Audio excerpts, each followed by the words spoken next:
ಈ ದಿವಸ ಪೊಲೀಸ್ ಇಲಾಖೆಯಿಂದ ಎ.ಸಿ ಅವರ ಮುಖಾಂತರ ನೋಟಿಸನ್ನು ಗಡೀಪಾರು ಆದೇಶವನ್ನು ಮಾಡಿ ಇವತ್ತು ನೋಟಿಸ್ ಜಾರಿಗೊಳಿಸಿದ್ದಾರೆ. 6ನೇ ತಾರೀಕಿಗೆ ಎ.ಸಿ ಕಚೇರಿಗೆ ಹೋಗಿ ಹಾಜರಾಗಬೇಕು, ಇಲ್ಲದಿದ್ದರೆ ಕಲಬುರಗಿ ಜಿಲ್ಲೆಗೆ ಗಡೀಪಾರನ್ನು ಮಾಡ್ತೇವೆ ಅನ್ನತಕ್ಕಂಥ ಆದೇಶದ ಪ್ರತಿ ಇವತ್ತು ನಮ್ಮ ಕೈ ಸೇರಿದೆ.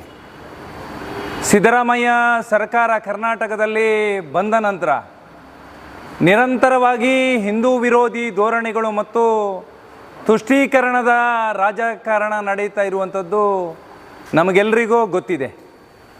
ನಾನು ಕಳೆದ 30-35 ವರ್ಷಗಳಲ್ಲಿ ಸಾಮಾಜಿಕ ಜೀವನವನ್ನು ಮಾಡ್ತಾ ರಾಷ್ಟ್ರೀಯ ಸ್ವಯಂ ಸೇವಕ ಸಂಘದ ಸ್ವಯಂ ಸೇವಕನಾಗಿ ಸಾಮಾಜಿಕ ಕೆಲಸ ಕಾರ್ಯಗಳು ಜೊತೆಗೆ ಹಿಂದೂ ಧರ್ಮದ ಮತ್ತು ಹಿಂದೂ ಸಂಘಟನೆಯ ಕೆಲಸ ಕಾರ್ಯವನ್ನು ನಿರ್ವಹಿಸಿದ್ದೇನೆ.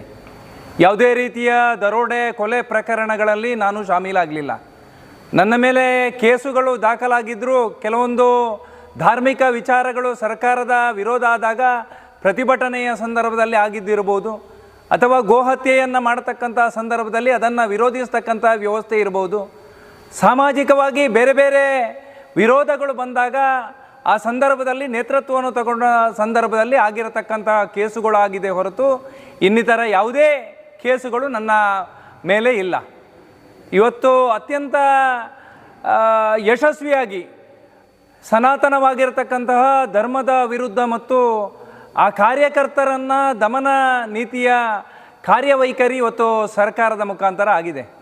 ಈ ರೀತಿ ಗಡೀಪಾರು ಮಾಡುವಂತಹ ವಿನಾಕಾರಣ ಕೇಸು ದಾಖಲು ಮಾಡತಕ್ಕಂತಹ ಆ ಪ್ರಯತ್ನದ ಜೊತೆಗೆ ಇವತ್ತು ಸಮಾಜದ ಹಿಂದುತ್ವದ ಧರ್ಮದ ಕೆಲಸವನ್ನು ಮಾಡತಕ್ಕಂಥ ಕಾರ್ಯಕರ್ತರ ಮಾನಸಿಕತೆಯನ್ನು ಕುಗ್ಗಿಸಬಹುದು ಅನ್ನತಕ್ಕಂಥ ಯೋಚನೆಯ ಅಡಿಯಲ್ಲಿ ಇವತ್ತು ಆ ಗಡೀಪಾರು ಆದೇಶ ಜಾರಿಯಾಗಿದೆ ಅಂತ ನಾನು ಭಾವಿಸಿದ್ದೇನೆ. ನಾನು ಯಾವುದೇ ಕಾರಣಕ್ಕೂ ಕೂಡ ಇದನ್ನು ಸ್ವೀಕಾರ ಮಾಡೋದಿಲ್ಲ. ಸರ್ಕಾರದ ಕಡೆಯಿಂದ ನನ್ನ ವಿರುದ್ಧ ಯಾವುದೇ ಪ್ರಕರಣಗಳನ್ನು ದಾಖಲು ಮಾಡಿದರೂ ಕೂಡ ಅದನ್ನು ಸವಾಲಾಗಿ ಸ್ವೀಕಾರ ಮಾಡಿ ಮತ್ತೆ ಧರ್ಮವನ್ನು ಮತ್ತು ಸನಾತನವಾಗಿರ್ತಕ್ಕಂಥ ಹಿಂದೂ ಧರ್ಮದ ವಿಚಾರದಲ್ಲಿ ಯಾವತ್ತೂ ಕೂಡ ರಾಜಿಗೆ ನಾನು ಸುತಾರಾಮ್ ಒಪ್ಪುವುದಿಲ್ಲ ಅನ್ನತಕ್ಕಂಥ ವಿಚಾರವನ್ನು ಅತ್ಯಂತ ಸ್ಪಷ್ಟವಾಗಿ ಇವತ್ತು ಆಡಳಿತ ವ್ಯವಸ್ಥೆಗೆ ತಿಳಿಸ್ತಾ ಇದ್ದೇನೆ. ನಿನ್ನೆ ರಾತ್ರಿ ಮತ್ತು ಮೊನ್ನೆ ರಾತ್ರಿ ಕೂಡ ಸಂಘಟನೆಯ ಕಾರ್ಯಕರ್ತರ ಸಂಘಟನೆಯಲ್ಲಿ ಹಿರಿಯರಾಗಿ ಕೆಲಸ ಮಾಡಿರತಕ್ಕಂತಹ ರಾಷ್ಟ್ರೀಯ ಸ್ವಯಂ ಸೇವಕ ಸಂಘದ ಹಿರಿಯರ ಮನೆಗೂ ಕೂಡ GPS ಮಾಡತಕ್ಕಂಥ ಮತ್ತು ಅವರನ್ನು ಎಬ್ಬಿಸಿ ಅವರ ಜೊತೆಗೆ ಭಾವಚಿತ್ರವನ್ನು ಇಲಾಖೆಯ ಅಧಿಕಾರಿಗಳ ಜೊತೆಗೆ ತೆಗೆಸುವಂಥ